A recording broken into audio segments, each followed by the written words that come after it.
Hello बच्चों, तो जैसा कि अपन क्लास 12 की प्रश्नावली कर रहे थे पांचवी, उसमें अपन ने लास्ट क्लास में प्रश्नावली 5.1 को पूरा पूरा एंड किया था। अच्छे से पूरे के पूरे सारे क्वेश्चन को सॉल्व किए थे।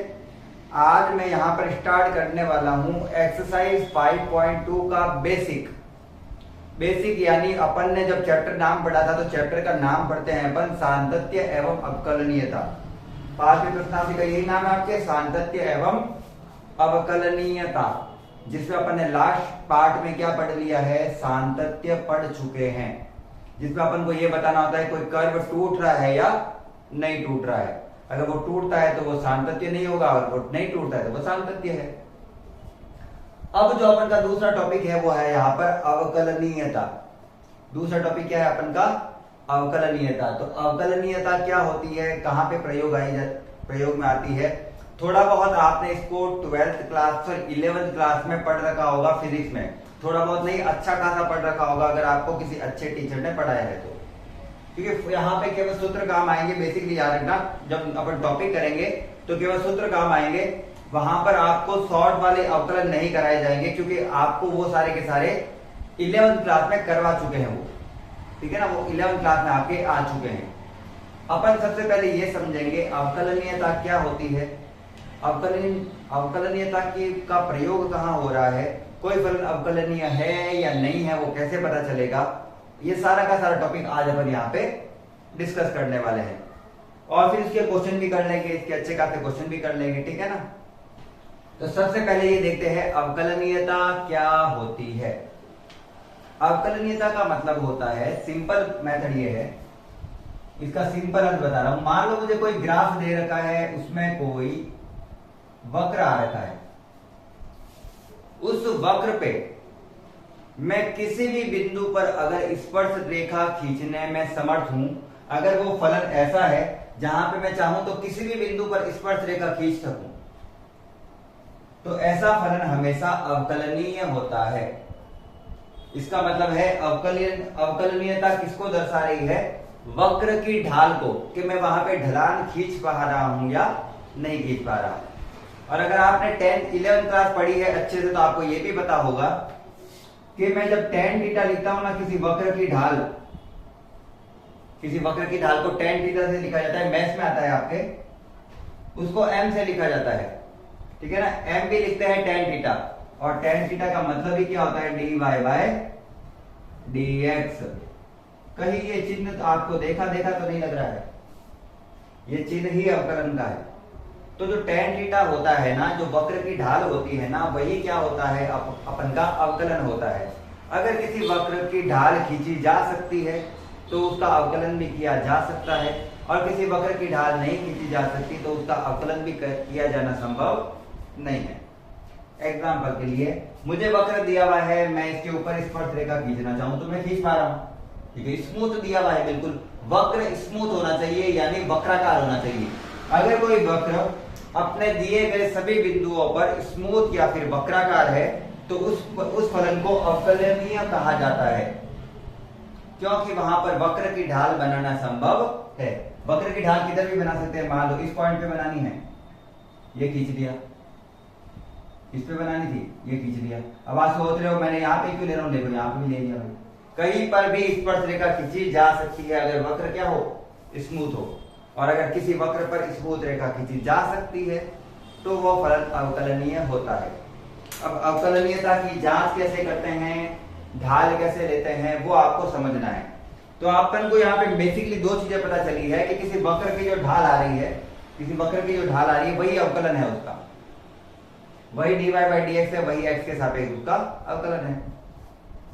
अगर वक्र स्मूथ है, वक्र एकदम कर्व के रूप में आ रहा है, तो उसके लिए वक्र को ही कर्व कहा जाता है। वक्र एकदम पूरा स्मूथ आ रहा है, ठीक है ना, हर बिंदु पर स्मूथ आ रहा है एकदम। अब हिंदी में तो इसका कोई अर्थ है नहीं, तो वो फलन अवकलनीय होगा। और अवकलनीयता की अपन जांच भी कर सकते हैं, और साथ में अपन ये भी पता कर सकते हैं कि अवकलनीयता होती क्या है, अवकलन होता क्या है। अवकलनीयता यानी अवकलन का प्रकार, अवकलन का भाग, सॉरी। इसको समझते हैं। मान लेते हैं मुझे एक वक्र दिया हुआ है,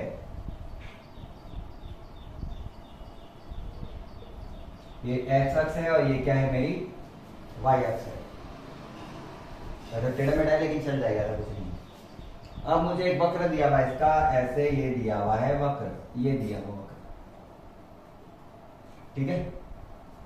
मैंने इसके बिंदु लिया है 1 और 2। पहले तो मान लो इस बिंदु पर भी स्पर्शरेखा खींच सकता हूं और इस बिंदु पर भी स्पर्शरेखा खींच सकता हूं। अब मैं बनाऊंगा तो बनेगी नहीं, इसलिए मैं थोड़ा यहाँ पे ले लेता हूं। यहाँ पे ये मैंने खींची यहाँ पर स्पर्शरेखा, और ये यहाँ पर कितना कोण बना रहा है, थीटा कोण बना रहा है। कितना कोण बना रहा है ये, यहाँ पे थीटा कोण बना रहा है, ठीक है।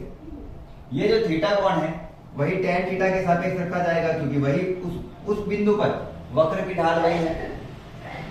यहां पर मुझे मान लेने के लिए क्या करूंगा, इसके समांतर एक और रेखा खींचूंगा। मैं इसके समांतर कोई रेखा खींचता हूं तो मैं मान लेता हूं ये वक्र ऐसा था, इसके समांतर कोई रेखा खींचता हूं तो ये वक्र को दो बिंदु पर काट रहा है, 1 और 2। मान लेता हूं एक्स अक्ष पर ये कहां पर काट रहा है, x1 पे काट रहा है, और दूसरे बिंदु पर ये x2 पर काट रहा है, ठीक है ना। ये कहां काट रहा है, x1 पर और ये x2 पर, और ये भी इसके साथ कितना कोण बना रहा है, थीटा कोण ही बना रहा था एक्चुअल में। इसी प्रकार से y अक्ष पे ये कहां पे काट रहा है, y1 पे काट रहा है, और y अक्ष में ये कहां पे काट रहा है, y2 पे काट रहा है। तो tan थीटा बराबर क्या लिख सकता हूं मैं, y2 माइनस y1। अगर आपको पता हो ऐसे से अपन ढाल बनाते हैं, y2 minus y1 upon x2 minus x1, और इससे जो उसका उत्तर आएगा वही उसकी अवकलनीयता कहलाती है, और इसी को अपन दर्शाते हैं dy बाय dx से, जो कि आपको ये ढलान दिख रही है, जो कि आपको ये ढलान दिख रही है। ये इसका क्या है, वक्र की ढाल, और ये एक्चुअल में यहां से ऐसे है, ये वाला त्रिभुज दिख रहा है। और अपन tan theta, sin theta, cos theta, tan theta लेते हुए किसके लिए है, त्रिभुज के लिए। तो यहाँ पे किस प्रकार से त्रिभुज बन रहा है, इस त्रिभुज का ये ढाल है, ये वाली ढाल है, ये ढाल इसी की ढाल को दर्शा रही है, और इसको अपन अवकलनीयता से भी हल कर सकते हैं। तो अगर वक्र किसी बिंदु पर, स्मूथ रेखा पर किसी बिंदु पर स्पर्शरेखा खींची जा सकती है, तभी उसका ये बिंदु निकाले जा सकते हैं, अन्यथा उसके ये बिंदु निकाले जाने संभव नहीं होते हैं, ठीक है। अब अपन किसी की अब देखो, मान लो वक्र उल्टा दिया हुआ था तो भी निकाल सकते थे, वैसे ये ध्यान रखना। ये इसकी लेफ्ट हैंड साइड वाला मान है, और मान लो कर्व ऐसा होता,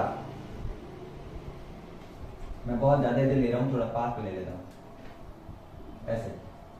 तो यहां पर मुझे बिंदु दिया हुआ है, ये इसके ऊपर मैं खींचता हूं स्पर्शरेखा। ये यहां पे कितना कोण बना रही थी, थीटा। यहां पे भी ये कोण बना रही है कुछ ना कुछ, यहां पे भी ये कुछ ना कुछ कोण बना रही है, उसको भी क्या मान लेते हैं, थीटा। तो इसके सापेक्ष अपन यहां पर कोई बिंदु लेते हैं, ये वक्र की ढाल का स्पर्श जिया है, यानी tan थीटा वाला मान है। क्योंकि मुझे यहां पर उल्टा मान दिख रहा है, देखो मुझे यहां पे थीटा लेना है, लेकिन त्रिभुज तो अंदर की तरफ आ रहा है। अगर मैं कोई दूसरे बिंदु लूंगा, 2 मान लो इसके समांतर, तो भी ये इधर की तरफ आ रहा है, तो मैं यहां पर एक बना देता हूं छोटा सा मान, जहां पे ये y अक्ष पे यहां पर काट रहा है, और x अक्ष पे इस बिंदु पर और इस बिंदु पर काट रहा है। मैंने इसके अंदर, वक्र के अंदर 2 बिंदु लिए हैं, 1 और 2, जैसे इसमें लिए थे, ये वाला कहां पे गया, 1 और 2, वैसे यहां पे 2 बिंदु लिए हैं, 1 और 2। ये x1 पे काट रहा है, ये x2 पे, ये y1 पे काट रहा है, ये y2 पे काट रहा है, ठीक है ना। अब मुझे कुल मिला के यहां पर एक त्रिभुज दिख रहा है, समझाने के लिए यहां पर मुझे दिख रहा है एक त्रिभुज, और त्रिभुज की ये वाली है वो ढलान है इसकी, जो कि यहां पर भी है और यहां पर भी है। लेकिन मैं अगर कोण देखूं तो मैं कोण यहां पर मानता हूं हमेशा, और ये तो बाहर की तरफ आया हुआ है, तो मुझे कोण लेना है इधर वाला, तो इसे कहा जाएगा पाई माइनस थीटा।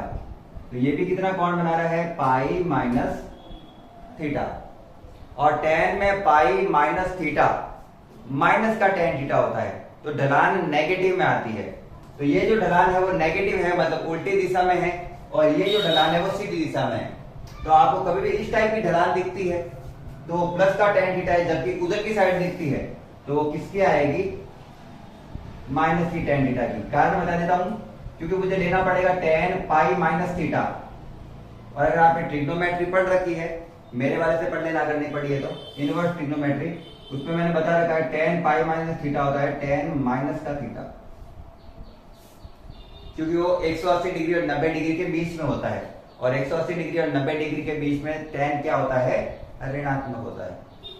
ये अब इसकी जांच कैसे करें कि कोई फलन अवकलनीय है या नहीं? अपन सबके वक्र थोड़ी बनाएंगे, तो जांच कैसे करें? तो इसकी जांच करने के दो सूत्र होते हैं। जांच करने का अर्थ है जिस बिंदु पर आपने पॉइंट लिया है, मैं इसको मान लेता हूं एक बार के लिए P, या फिर ये वाला बिंदु है, ये बिंदु क्या है P। इस बिंदु पर जांच करनी है कि वक्र स्मूथ चल रहा है या नहीं चल रहा है। एक और चीज, अगर कोई फलन अवकलनीय है तो सबसे पहले तो उसका सातत्य होना जरूरी है। फलन का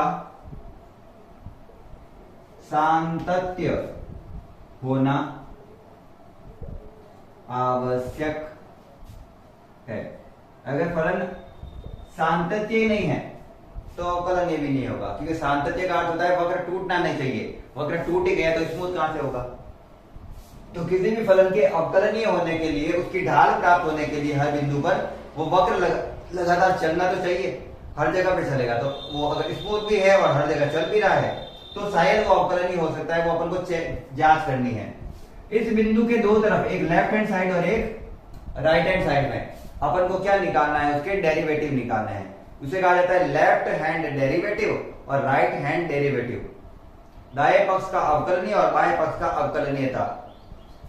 जैसे पिछले जो टॉपिक थे उसमें क्या लिखते थे?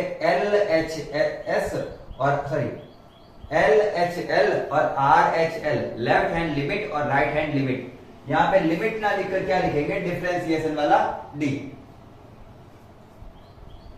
तो पहले अपन लेते हैं लेफ्ट हैंड डेरिवेटिव। इसका सूत्र होता है, सीधा याद रखना है अपन को, लेफ्ट हैंड डेरिवेटिव का फॉर्मूला होता है dy बाई डी। अगर मान लो कोई फलन दिया हुआ भाई, कोई फलन दिया हुआ fx,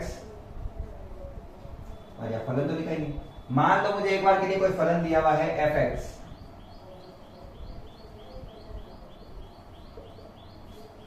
y बराबर fx, x का कोई फलन है वो, ठीक है ना? तो उसका लेफ्ट हैंड डेरिवेटिव कैसे निकालेंगे? तो उसका फॉर्मूला होता है dy बाई डी एक्स के अकॉर्डिंग कर लेता हूं, सीधा सा फॉर्मूला होता है इसका, limit h tends to 0 f of a minus h minus f of a upon minus का h। ये इसका क्या है? लेफ्ट हैंड डेरिवेटिव का सूत्र है। लेफ्ट हैंड साइड का मान निकाला जाता है इस सूत्र से। उसी प्रकार से जैसे अपन वहां पे निकालते थे ना, limit h tends to 0 f of a minus h और f of a plus h, वहां पे लेफ्ट हैंड डेरिवेटिव का ये पूरा सूत्र है। ये अपन को लेफ्ट हैंड साइड में वक्र स्मूथ चल रहा है या नहीं ये बताता है। जबकि मुझे दिया हुआ हो, मुझे निकालना होता है राइट हैंड डेरिवेटिव, तो उसमें क्या निकालते हैं अपन? लिमिट h टेंड्स टू 0, ये पूरे के साथ यही ध्यान रखना, f of a plus h minus f of a upon h। तो एक बार यहां पर और यहां पर दोनों में h के साथ माइनस, और एक बार यहां पर और यहां पर h के साथ दोनों में प्लस। अगर कोई फलन पूछा गया है कि वो अवकलनीय है या नहीं, उसकी जांच कीजिए, तो ये लेफ्ट हैंड लिमिट के लिए, मतलब लेफ्ट हैंड साइड के लिए लगाया जाता है सूत्र, और राइट हैंड साइड के लिए सूत्र लगाया जाता है ये। इन दोनों सूत्रों को लगाकर अपन किसी भी फलन के अवकलनीयता की जांच कर सकते हैं, ठीक है? अब देखो इसके जो नेक्स्ट जो टॉपिक में, जैसे अभी फॉर्मूला आएंगे इसके सारे के सारे, वो मैंने एक्चुअली पहले करवा दिए थे, तो आप थोड़ा ध्यान रखना, वो थोड़े बहुत लैंग्वेज आगे पीछे हो सकती है। तो यहाँ पर अपन अवकलनीयता के बारे में पूरा पढ़ा है। अब अपन को यहाँ पर फॉर्मूले पढ़ के उनके अवकलन करते कैसे हैं, किसी फलन का अवकलन कैसे करते हैं, वो पढ़ने हैं। अवकलनीयता का मतलब ही अवकलन होता है। अवकलन किसी अवकलन का सिद्ध होने की प्रक्रिया ही क्या कहलाती है? अवकलनीयता। कि वो उस फलन का अवकलन किया जा सकता है या नहीं किया जा सकता। अगर अवकलन ही नहीं किया जा सकता तो उसकी अवकलनीयता भी नहीं होगी, और जिसका अवकलन किया जा सकता है उनके अवकलन प्राप्त होंगे। तो उसको जांच करने के लिए दो सूत्र है, लेफ्ट हैंड डेरिवेटिव और राइट हैंड डेरिवेटिव। इसका स्क्रीनशॉट ले लेना, और अगर आपको इसके नोट्स चाहिए तो मैं आपको नोट्स आप मेरे को कमेंट सेक्शन में लिख देना, मैं आपको व्हाट्सएप पे सेंड कर दूंगा। आज की क्लास अभी ये देख लो, उसके बाद में नेक्स्ट क्लास चलेगी।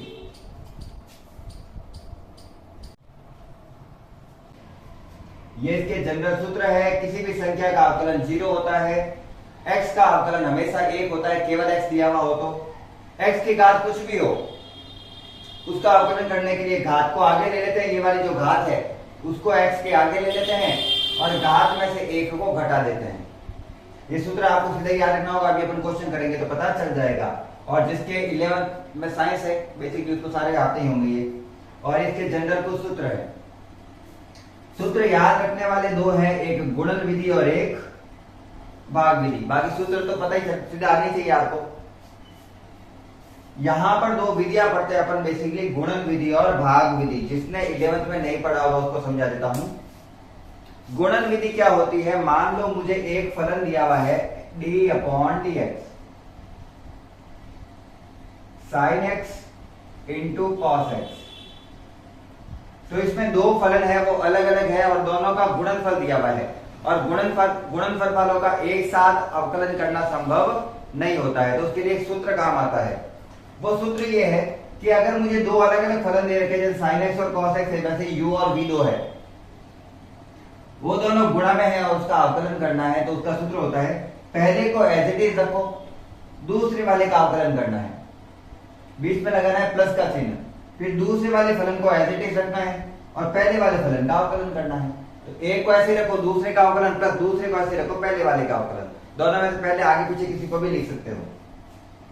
भाग विधि में मान लो अपन को जो फलन है वो किस रूप में दे रखे हैं, भाग विधि के रूप में, d/dx sin x upon cos x, ऐसे बट्टा में संख्या दे रखी है। तो अब क्या करें, फलन भाग के रूप में हो गए।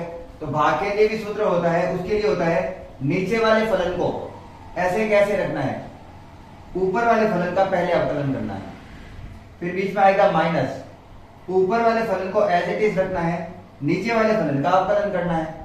उसके बाद में पूरे के बट्टा में लिखना है नीचे वाला जो फलन दे रखा है v उसका स्क्वायर। और ये दोनों सूत्र है जो आपको याद करने हैं, स्क्रीनशॉट ले लेना। अब अपन यहाँ पे इसके थोड़े बहुत टॉपिक करने वाले हैं 5.2 के अनुरूप। ये केवल सूत्र थे जो आपको पहले से आने चाहिए। ये 5.2 करवाने से पहले ही आपको ये सूत्र तो आने चाहिए क्योंकि आपके 11th में काम आते हैं, ठीक है ना। तो एक बार के लिए इसका स्क्रीनशॉट ले लेना फॉर्मूले का। चलिए इस चैप्टर का जो 5.2 या फिर मैं कहूं अपन के अवकलन का जो पहला टॉपिक होता है वो टॉपिक है अपन का संयुक्त फलनों का अवकलन। संयुक्त फलनों का अवकलन मतलब दो या दो से ज्यादा फलन हैं, वो साथ में दे रखे हैं, एक दूसरे के अंदर ही है, एक फलन दूसरे फलन से रिलेटेड है, तो उसके आधार पर उनको कहा जाता है संयुक्त फलनों का अवकलन। जिसे मैं आपको एक सिंपल एग्जांपल से समझाता हूं। मुझे दिया हुआ है साइन, उसके अंदर ही दिया हुआ है cos x।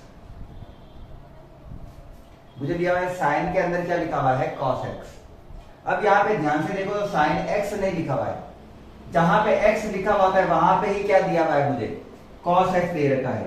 मतलब जहां पे साइन के साथ थीटा लिखा होना चाहिए ना, थीटा मतलब जो भी x है वो, उस x की जगह पूरा क्या लिखा हुआ है cos। तो एक फलन के अंदर ही दूसरा फलन है, मतलब दोनों एक ही चीज है वो। इस पूरे को सॉल्व किस प्रकार से किया जाए, इसको मिश्रित फलन भी कहा जाता है, ठीक है ना। तो संयुक्त फलनों के आधार पर एक और एग्जांपल समझाता हूं मैं आपको। मुझे दिया हुआ है साइन, लेकिन x नहीं लिखा, वहां पे लिखा हुआ है 3x स्क्वायर प्लस 2 ऐसा xyz कुछ भी लिखा हुआ है।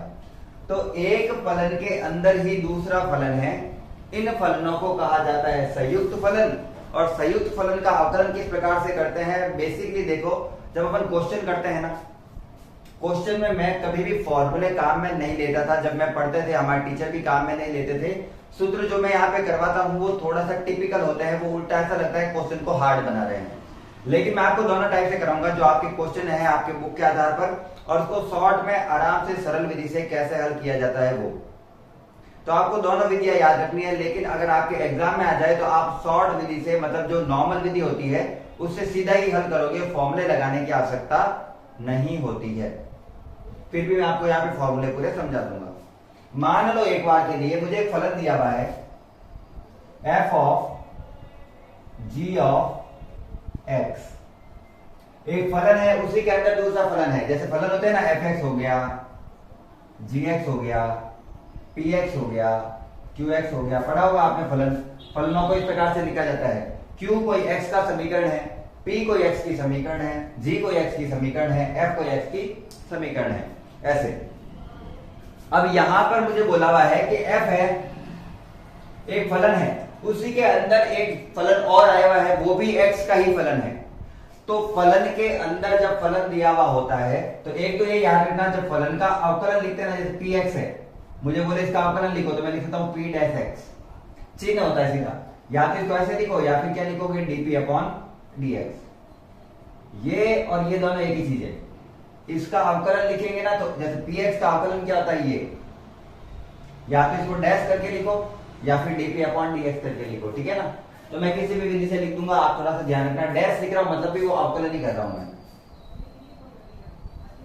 और मुझे बोला हुआ इसका क्या करना है, अवकलन करना है। किसके सापेक्ष करना है, x के सापेक्ष करना है। लेकिन चूंकि ये तो फलन के अंदर फलन आ गया, तो इसका कैसे करेंगे, तो इसके लिए सबसे पहले अपन माना जाता है, इसके लिए सबसे पहले मानते हैं कि जो gx है ना वो क्या है, u है। gx क्या है अपन का, u, अंदर वाला पूरा, जैसे अभी मैंने दिया sin x sin cos x, तो साइन को तो साइन ही रखेंगे, फलन तो फलन ही रहेगा, लेकिन जो अंदर वाला cos है उसको पूरे को क्या मान लेना है, u। तो मैं ये भी कह सकता हूं कि u क्या है, यहां पर cos x मान दिया मैंने। तो अंदर का जो gx है ना, अंदर का जो cos x है उसको क्या मान लिया मैंने, u। तो u बराबर क्या हो गया, cos x, u बराबर क्या आ गया, gx, ठीक है। अब इसका अवकलन कैसे करें, तो इसका अवकलन होता है, इसके अवकलन का फॉर्मूला है, इसके अवकलन का सूत्र होता है d अपॉन dx। पहले किसका अवकलन करना है, f का, सॉरी, तो इसका पहले तो फॉर्मूला पूरा लिख देता हूं, f g ऑफ x। तो इसका सूत्र होता है सिंपल df अपॉन du। जो भी f वाला फलन है जिसको अपन ने u में चेंज कर दिया है, उसका फलन क्या लिखोगे, df अपॉन du इनटू जो u फलन अपन ने माना है gx वाला, उसका वापस अवकलन किसके सापेक्ष करना है, x के सापेक्ष। और ये करने पर अपन का उत्तर आ जाता है। क्वेश्चन थोड़ा सा अजीब लग रहा है ना, फॉर्मूला भी थोड़ा अजीब लग रहा है, क्वेश्चन बहुत इजी है, क्वेश्चन बहुत ज्यादा इजी है इसके, ठीक है ना। तो चिंता करने की बात नहीं है कि क्या लिख रहे हैं अपन। तो एक फलन के अंदर अगर कोई फलन ले रखा और बोले उसका क्या करना है अपन को, अवकलन, तो पहले तो gx को क्या मान लो, u। तो gx u हो गया, तो उसका जो वो अपन को करना पड़ेगा समाकलन, सॉरी अवकलन। तो पहले f में जो u माना है ना उसके सापेक्ष इसका करो अवकलन, f में जो u माना है उसके सापेक्ष अवकलन करो, और फिर जो u अपन ने अलग से gx को माना है उसका फिर से अवकलन करके उसके साथ गुणा में लिख दो। क्या ये इतना हार्ड है, बिल्कुल नहीं, ये बिल्कुल भी हार्ड नहीं है। जब अपन क्वेश्चन करेंगे तो मैं आपको एक लाइन में पूरा उत्तर कराऊंगा, कुछ नहीं करना होगा इतने में। तो मैं क्वेश्चन समझाता हूं, अब आपको यही टॉपिक है, मैं आपको इसके करवाता हूं क्वेश्चन। तो यहां पे मैं एक बार इसको हटा देता हूं, उससे पहले आप एक बार स्क्रीनशॉट ले लो, क्योंकि फॉर्मूला इसी प्रकार से लिखा जाता है इसका। फॉर्मूले और भी टाइप से लिख सकते हैं, लेकिन मैंने आपको एक विधि से समझाने का प्रयास किया है। आज मुझे लगता है छोटी सी प्रश्नावली फटाफट से सॉल्व कर देते हैं ना। कितने क्वेश्चन दिए हुए हैं, 8 9 10, चलिए 10 क्वेश्चन, बस इतने से फटाफट से हल करते हैं, फटाफट से।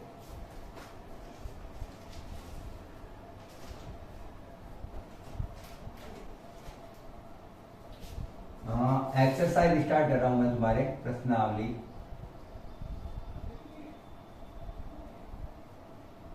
पांच 5.2 मैं दोनों वीडियो से करके बताता हूँ, बाकी मैं सारे क्वेश्चन है वो शॉर्ट मेथड में सीधे करवा दूंगा, आपकी मर्जी है जैसे भी करवा दूंगा। मैं दोनों ही मेथड से करवा सकता हूँ, मेरे को तो सारे ही आते हैं। क्यों? प्रश्न नंबर 1, प्रश्न नंबर 1 पहले आपको मेथड से करवाता हूँ, फिर मैं आपको सीधा शॉर्ट में बताऊंगा, ठीक है ना।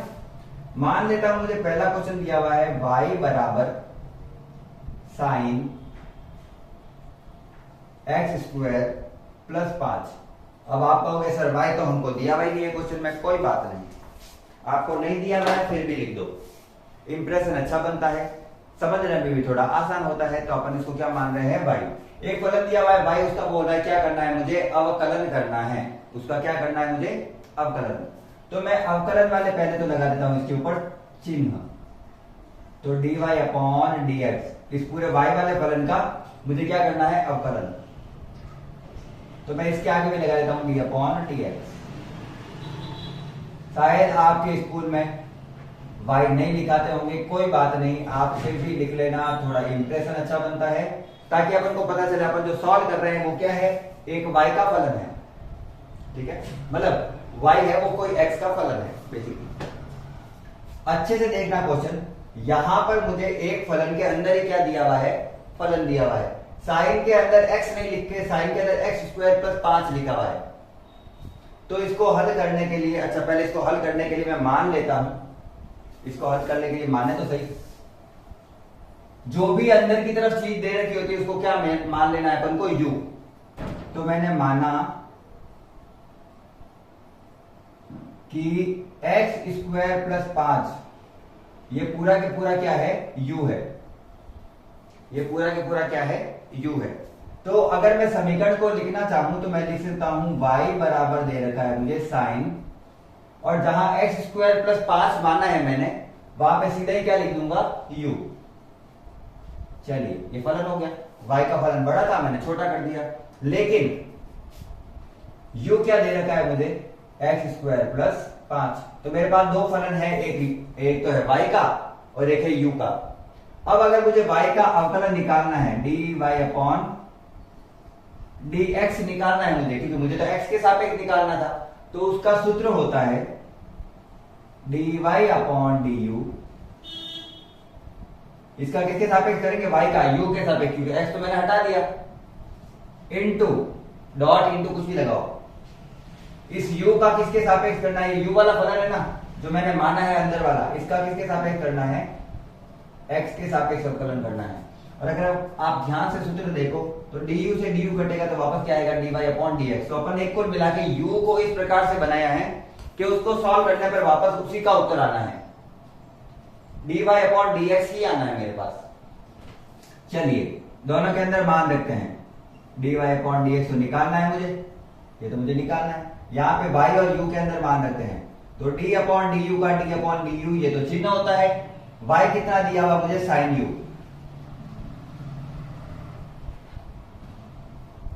इंटू का into d upon dx, u की जगह u का मान रखता हूं, u का मान क्या है, एक्स स्क्वायर प्लस 5। चलिए सॉल्व करो। साइन x का अवकलन जैसे cos x होता है, वैसे साइन u का u के सापेक्ष अवकलन क्या हो जाएगा, cos u। y होता तो साइन y, उसको cos y लिख देते, z होता तो cos z लिख देते, u के सापेक्ष कर रहे हैं तो cos u इनटू इसका अवकलन करना है। इसका अवकलन क्या होगा, मैं मानता हूं आपको इसका अवकलन नॉर्मल आता होगा, तो मैं बता देता हूं।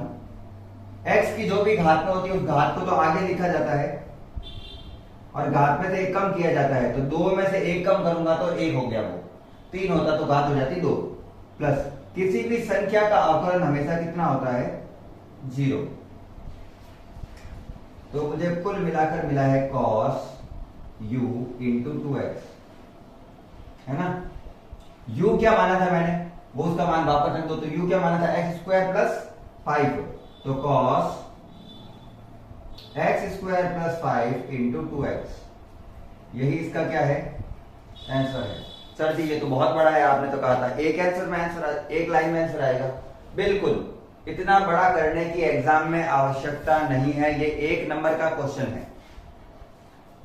पहले अंदर वाले को u मानो, फिर d u upon d x करो, उसको यू मान के d y upon d u करो, फिर उसका गुणा करके सॉल्व करो। इतना लंबा करने की आवश्यकता नहीं है। शॉर्ट में कैसे करते हैं तो वो ध्यान देना। अब मैं आपको उसको एक लाइन में करके बताता हूं।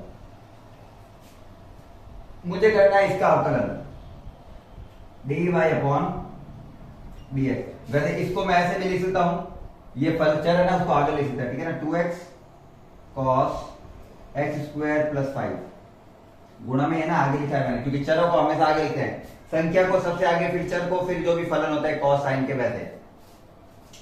देखो अवकलन करने का सीधा सा तरीका होता है कि बाहर से अंदर की तरफ अवकलन करने हैं।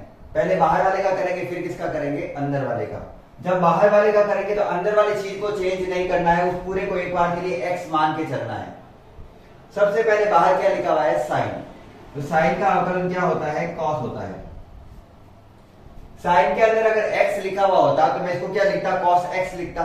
लेकिन साइन के अंदर x स्क्वायर प्लस 5 लिखा हुआ है, तो मैं भी क्या लिखूंगा, cos के अंदर x स्क्वायर प्लस 5 लिखूंगा।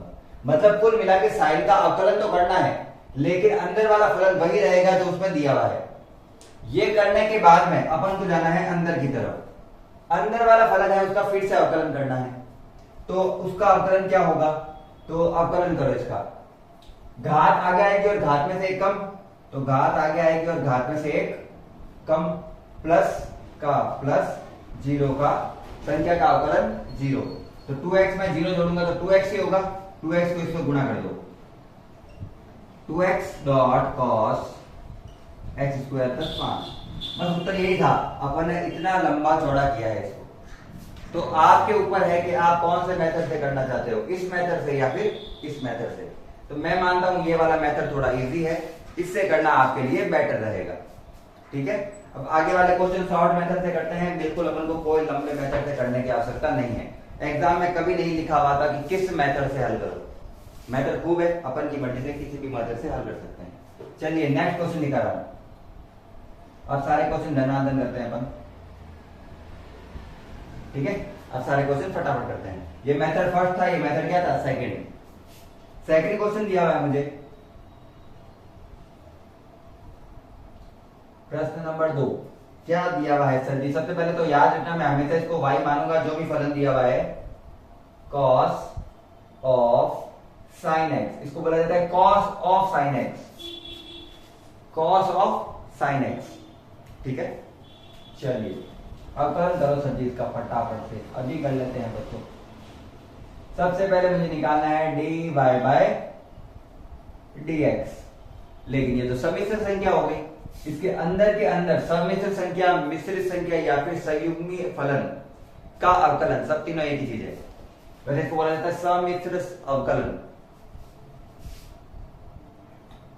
अच्छा, अब किसका अवकलन करो बच्चों, अवकलन करना है पहले बाहर वाले का। बाहर क्या लिखा हुआ है, cos x, और cos x का अवकलन क्या होता है, माइनस का sin x। cos x की जगह लिखा मैंने माइनस का sin, cos का क्या लिख दिया, माइनस का sin। जहां पे x लिखा हुआ होता है वहां पे क्या लिखा हुआ है, sin x लिखा हुआ है। तो जहां पे x लिखा हुआ है वहां पे मैं भी क्या लिखूंगा, sin x। तो cos का अवकलन माइनस sin हो गया ना, उसके अंदर वाला फलन एज इट इज रखना है, उसको अभी चेंज नहीं करना है। वो अभी किसका अवकलन हुआ है, केवल बाहर वाले cos का। अब चूंकि cos के अंदर sin x दे रखा है तो sin x का भी अलग से अवकलन करना पड़ेगा। cos x का तो अवकलन हो गया, अब sin x का अलग से करना पड़ेगा, क्योंकि वो du अपॉन dx मान के करना पड़ता है अपन को अंदर वाले का। तो करो, अब करना है अपन को sin x का अवकलन। sin x का अवकलन क्या होता है, cos x। sin x का अवकलन क्या होता है, cos x। तो पहले बाहर वाले फलन का अवकलन करो और अंदर वाला फलन एज इट इज उसके साथ ही लिख दो, फिर उसको गुणा में अंदर वाला जो भी फलन बचा है उसका एक बार और अवकलन करो। तो उसका अवकलन करने पर क्या आ जाएगा अपन का, cos x। और यही है इसका आंसर है, इसमें तो आंसर ही हो गया, एक लाइन में आंसर हो गया। बस यही इसका क्या है, उत्तर है।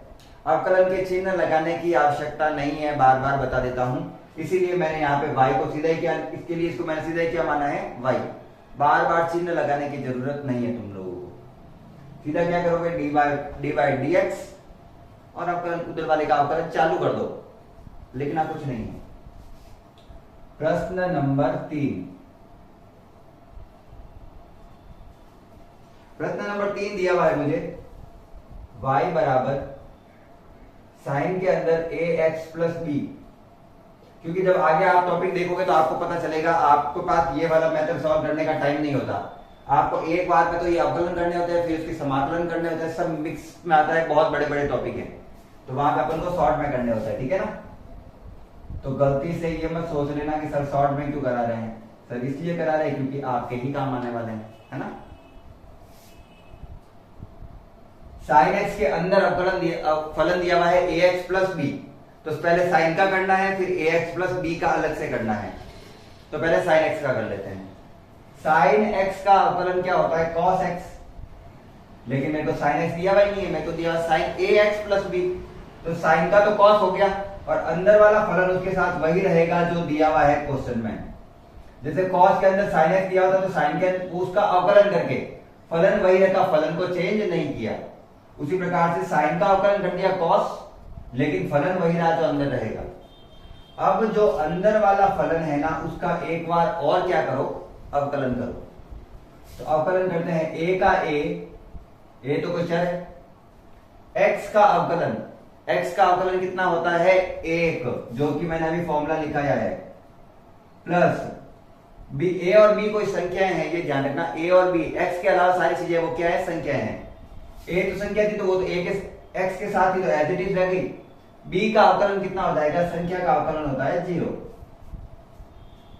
तो यहां पर मुझे मिला है a को 1 से गुणा करूंगा तो a में 0 जोड़ा तो भी a को इससे गुणा करो तो उसके आगे लिख देना a cos। हमेशा फलन जो चर होता है ना उसको हमेशा आगे लिखना, ये ध्यान रखना। जैसे 2 3 4 5 अभी बताया था मैंने, ये रहा, चर और संख्याओं को हमेशा आगे लिखना होता है, इसलिए मैंने इसका पूरा जो हल आया था ना उसको आगे लिख दिया, a ही आया था, ठीक है। चलिए प्रश्न नंबर 4, शॉर्ट मेथड से करना है, सीधी सी बात है। y बराबर sec of tan of root x। अब तो भैया फलन के अंदर फलन, तीन फलन साथ साथ दे दिए। तीन फलन कैसे दे दिए सर, देखो sec x भी दिया हुआ है, tan x भी दिया हुआ है और रूट x भी दिया हुआ है। रूट x का भी तो अलग फलन अलग से होता है उसका अवकलन। तो यहाँ पे मेरे को sec x का भी अवकलन करना है, tan x का भी अवकलन करना है और रूट x का भी अवकलन करना है। तो कितने करने हैं टोटल, 3 करने हैं।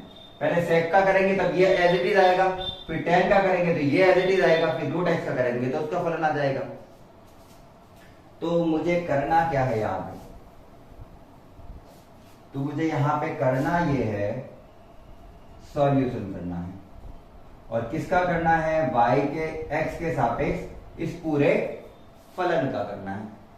सबसे पहले क्या करेंगे अपन, sec x का करेंगे, sec प्लस sec का करेंगे और sec करेंगे तब ये पूरा x माना जाएगा, मतलब अंदर यही रहेगा। करना किसका है, sec का। sec का अवकलन अगर आपको याद हो तो होता है sec x tan x। sec का अवकलन होता है sec x tan x। अभी तेरे दूर दूर क्यों लिखी सर जी आपने, sec x tan x होता है, लेकिन x की जगह तो अपन को ये पूरा दे रखा है, तो अपन को भी ये फलन पूरा रखना है। तो इसके अंदर क्या है, tan of root x। sec x ही है ये पूरा अभी के लिए क्या है, x ही है। sec का फल अवकलन होता है sec x tan x। sec x tan x, x की जगह ये पूरा है तो ये पूरा के पूरा यहां पे लिखा है, और tan x की जगह भी ये पूरा है तो ये पूरा का पूरा इसके साथ आएगा tan रूट x।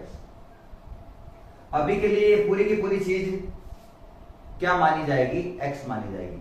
ये हो गया, sec x का अवकलन होता है sec x tan x। sec x tan x, x क्यों बोल रहे हो सर, ये पूरा x है, अभी एक बार के लिए पूरा क्या है, x है। चलिए इनटू, अब मुझे करना है tan का, लेकिन उसके अंदर रूट x है, ये ध्यान रखना। tan का अवकलन क्या होता है, sec square x। sec square x, x की जगह क्या दिया हुआ है, रूट x, तो मैं भी इसके साथ क्या लिखूंगा, रूट x लिखूंगा, ठीक है।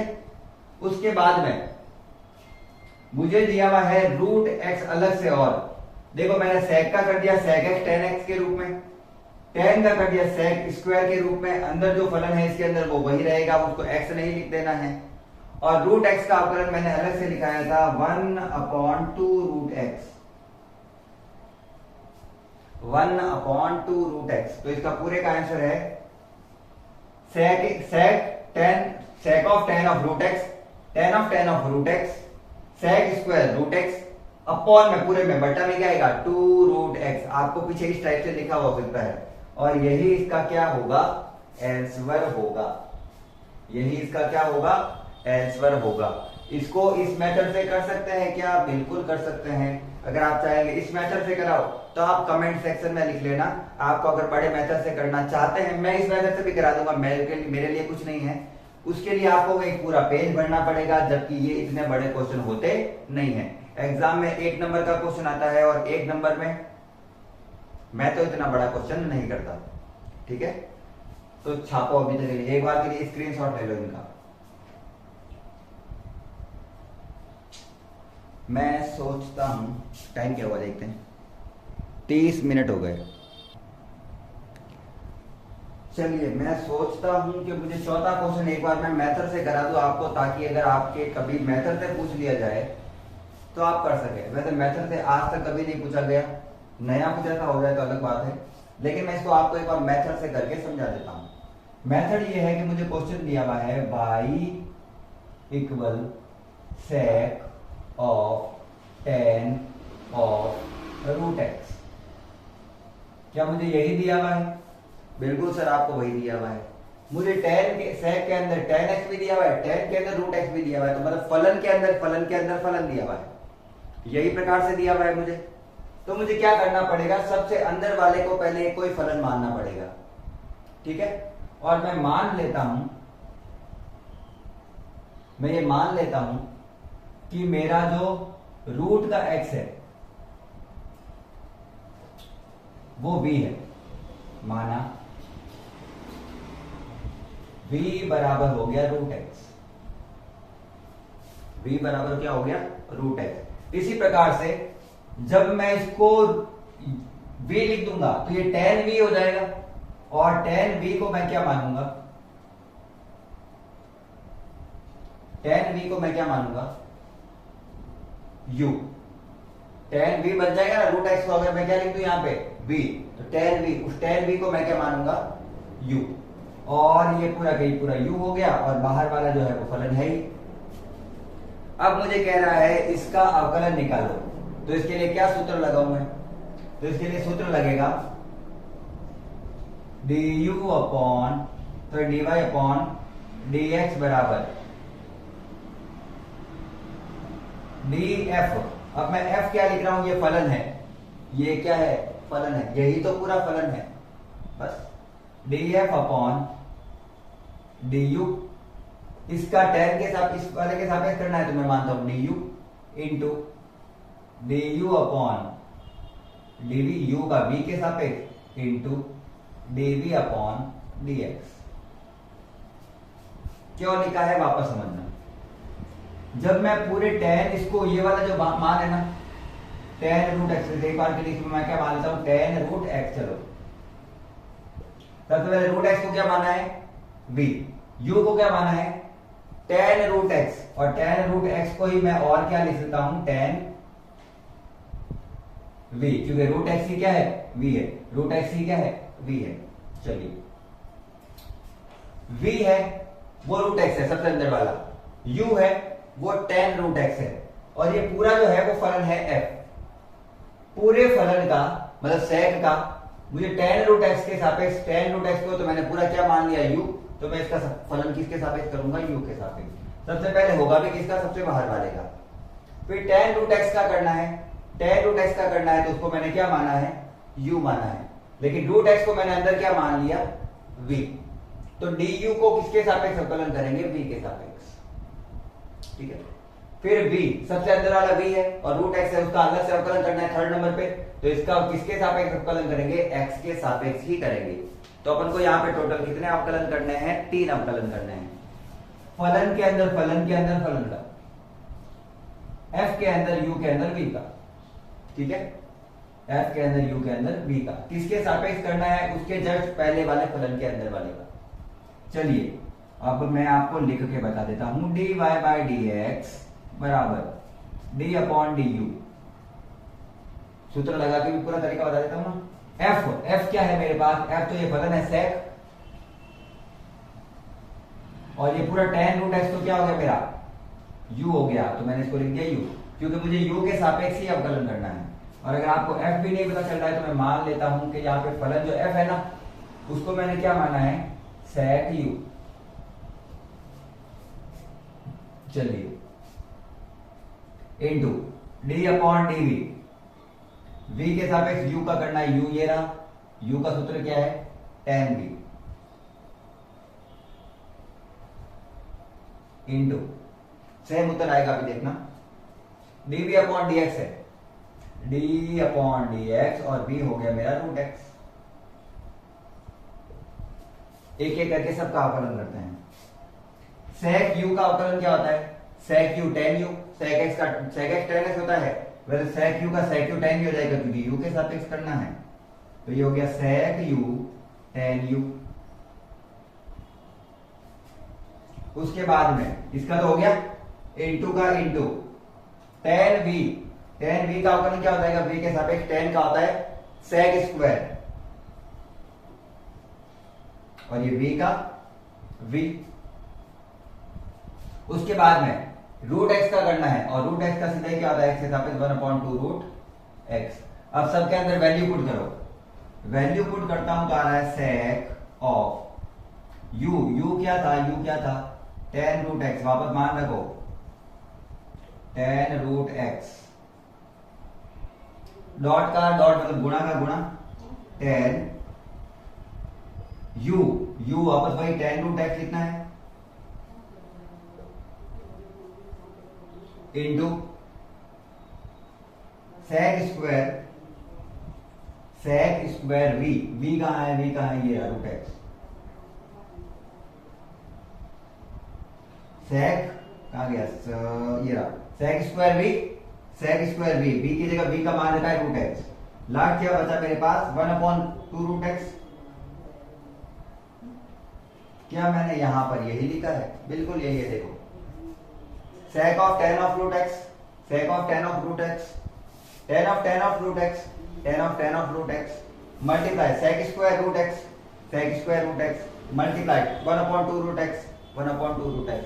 फॉर्मूले से कुछ भी कर लो, एक स्टेप में करना है या इतने स्टेप में करना है वो आपके ऊपर है, या तो आप पूरे अंदर वाले फलन को सीधा ही मान कर मन में मान कर ही सॉल्व करो कि ये पूरा x है, तो sec का क्या होता है, sec x tan x की जगह ये लिखना है दोनों में। फिर tan का करना है, tan का क्या होता है, sec स्क्वायर x, तो tan का हो गया sec स्क्वायर, और x की जगह क्या लिखना है, अंदर वाला फलन ये रूट x। फिर रूट x खुद का भी अवकलन होता है, तो वो क्या होता है 1/2 रूट x।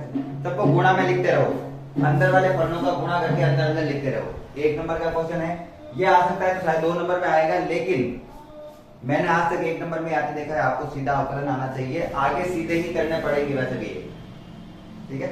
छापो,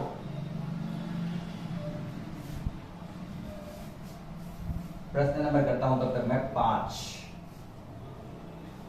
शॉर्ट मेथड से करेंगे वो भी। कुछ क्वेश्चन ऐसा लगेंगे तो मेरे को आपको ज्यादा समझाने पड़ेंगे, उसको मान के करवाऊंगा मैं भी, ऐसी बात नहीं है, उसको अपन भी मानेंगे।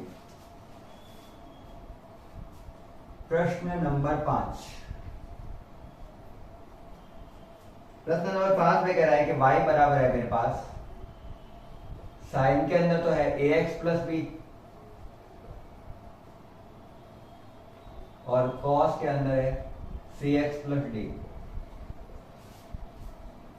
ठीक है। अब ये भाग विधि से हल करने हैं, u अपॉन b वाला ऐसा है ना, u अपॉन b का फॉर्मूला क्या होता है, v को एज इट इज देखो, u का अवकलन, u को एज इट इज रखो, v का अवकलन, और फिर नीचे वाले का स्क्वायर करना है। उसके लिए मेरे को ax प्लस b और cx प्लस d दिख रहा है, उसको पहले मान के थोड़ा सरल बनाता हूं मैं मान लेता हूं कि ax प्लस b है वो u है, जबकि cx प्लस d है वो v है। तो मेरे पास एक जनरल फॉर्मूला आ जाएगा y बराबर sine u upon cos v, ठीक है ना। उनका अवकलन करेंगे उसके सापेक्ष। कहां जरूरत है इतनी जरूरत ही कहां है। शॉर्ट में कर रहा हूं मैं, बिल्कुल आपको पता चल जाएगा, कोई दिक्कत नहीं आएगी। फॉर्मूला इस प्रकार से है, एक बार फॉर्मूला पूरा लिख देता हूं dy अपॉन dx का। अगर अपन को फलन दे रखा हो, एक फॉर्मूला लिख रहा हूं u upon v, sine d में u अपॉन v के रूप में दे रखा है, उसका फॉर्मूला आता है v का v, u का अवकलन x के सापेक्ष प्लस u का u, v का अवकलन x के सापेक्ष बट्टा नीचे जो भी दे रखा होता है उसका स्क्वायर। ये सूत्र होता है भाग विधि वाले हल करने के लिए, ठीक है। अब ध्यान से समझना, मैं इसका अवकलन कर रहा हूं dy बाई dx का, dy बाई dx अवकलन कर रहा हूं। और तुम वहां पे लिख देना x के सापेक्ष अवकलन करने पर, मैंने इतनी देर में लिखे नहीं है लेकिन तुम लिख देना सब में, x के सापेक्ष अवकलन करने पर ऐसे, x के सापेक्ष अवकलन करने पर। एग्जाम में क्योंकि नंबर काट देते हैं इनके भी, क्योंकि अपन के जो मैथमेटिक्स वगैरह जो भी चलती है उसमें आपको बताना होता है कि आप क्या कर रहे हैं। वैसे उनको पता चल जाता है लेकिन फिर भी आपको लिखना होता है। नंबर कटते इसके कुछ आधे आधे नंबर करके, फिर नंबर कटेंगे तो आपके ज्यादातर नंबर कट ही जाएंगे। तो ये सारी चीजें लिखनी होती है, ध्यान रखना। अब मैं इसको सेट कर रहा हूं इसके रूप में, इसको इसके रूप में सेट कर रहा हूं, तो क्या लिखूंगा मैं, dy बाई dx बराबर v क्या है, नीचे वाली संख्या cos cx प्लस डी का cos cx plus D, sorry गुणा u का अवकलन मतलब ऊपर वाले का अवकलन du upon dx sine ax plus b, minus बीच में फॉर्मूले में माइनस। अब नीचे वाली संख्या है, सॉरी ऊपर वाली संख्या एज इट इज रखनी है, u का u, ऊपर वाली संख्या एज इट इज, और नीचे वाली संख्या का अवकलन करना है।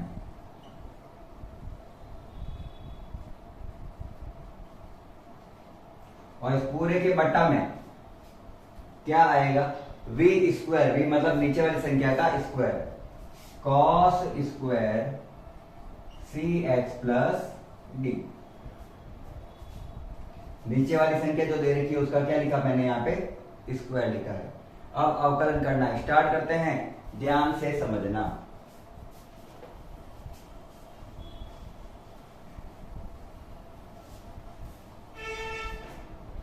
बोलो क्या लिखूं, यहां पे आ जाएगा क्या, लग तो रहा है आ जाएगा, dy अपॉन dx। ये अपनी जगह पे ही है, इसको करना नहीं है, करना तो अवकलन इसका है। तो पहले एक बार लिख देता हूं cos cx plus D into sine का अवकलन क्या होता है, cos, साइन का अवकलन होता है cos, और अंदर जो लिखा हुआ है इसके वही रहेगा। तो अंदर क्या लिखा हुआ है, ax प्लस बी। फलन का अवकलन कर दिया, अंदर वाली चीज जो है वही रहेगी, वही आ रही है इसके।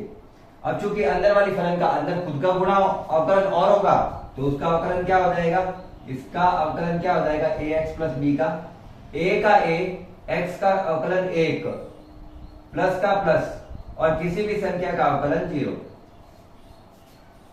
ये एज इट इज आया है। साइन का अवकलन cos, फलन जो होता है वही रहता है, और अंदर वाले फलन का फिर से अवकलन, क्योंकि फलन के अंदर फलन दे रखा है तो फिर से अवकलन करना पड़ेगा, minus sine ax plus b का, साइन ax प्लस बी ही है। अवकलन किसका करना है, इसका, किसके सापेक्ष, x के सापेक्ष। तो cos का अवकलन क्या होता है, माइनस का साइन, cos का अवकलन क्या होता है, माइनस का साइन, और अंदर जो लिखा हुआ है वही रहेगा, अंदर जो लिखा हुआ है वही रहेगा, cx प्लस डी, मैंने भी वापस लिख दिया cx प्लस डी, माइनस के साइन ax प्लस बी का, माइनस का sine ax plus B, dot का डॉट कॉस का अवकलन हो गया माइनस का साइन, अंदर जो फलन दिया हुआ है वही, और अंदर वाले फलन का फिर से अवकलन। सी का अवकलन हो गया सी एक्स का अवकलन हो गया सी इंटू एक प्लस डी का अवकलन होता है 0, और इस पूरे के बट्टा में क्या आ रहा है cos square C X plus T. Solve करते हैं, D Y by D X, D Y by D X, cos C X plus D, उसको एक आगे ए में एक से गुणा किया तो ए में 0 जोड़ूंगा तो 0 ए ही आएगा, ए इंटू ए आता है, ए में 0 जोड़ूंगा तो ए ही होगा, उस ए को सबसे आगे लिख देते हैं क्योंकि ये तीनों संख्या गुणा में है। तो लिखा हुआ आ गया A cos C X plus D cos A X plus B, minus minus plus, यहां पे c को 1 से गुणा किया तो c में 0 जोड़ा तो भी c ही होता है, तो उसको सबसे आगे लिखेंगे, उसके बाद में लिखूंगा sine A X plus B dot sine C X plus D, sine A X plus B sine C X plus D, और ये मैंने आगे लिख लिया, जाने का इस पूरे को सॉल्व करके आगे लिख लिया है, और ये माइनस माइनस क्या हो गया था प्लस हो गया था, और इस पूरे के बट्टा में क्या आएगा cos square C X plus D, यही इसका आंसर है। अगर मान लो आपके बुक में इसको बड़ा दिया हुआ है तो उसका सिंपल सा रीजन ये होगा कि इसको इन दोनों के नीचे भेजेंगे सेपरेट और फिर इसको और करेंगे, अपन को इतना नहीं करना है, यहां पर ही छोड़ना है, और यही इसका क्या है आंसर है। इसका आंसर ही क्या है यही है। अब मैं एक बार टाइम देख लेता हूं, उसके अकॉर्डिंग चलेंगे अपन।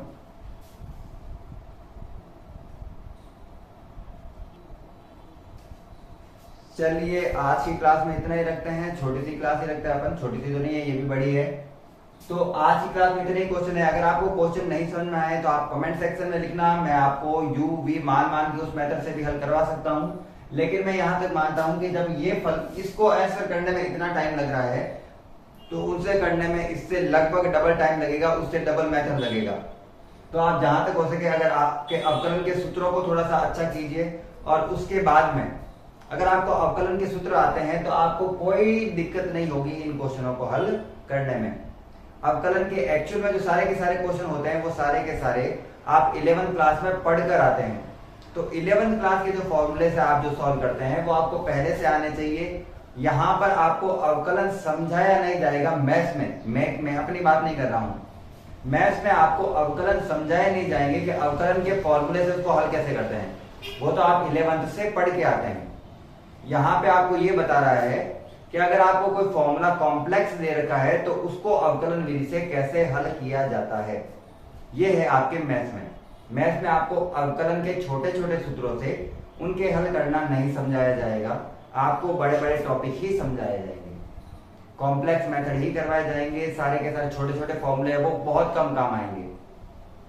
तो आज की क्लास में इतने ही रखते हैं। अगर आपको क्लास अच्छी लगी हो तो लाइक कर देना है, साथ ही चैनल को सब्सक्राइब कर देना है। नेक्स्ट क्लास में अपन 5.2 है उसको पूरा के पूरा सॉल्व कर देंगे, ठीक है। आज की क्लास के पूरा अंत तक देखने के लिए धन्यवाद। राधे राधे, जय हिंद, जय भारत।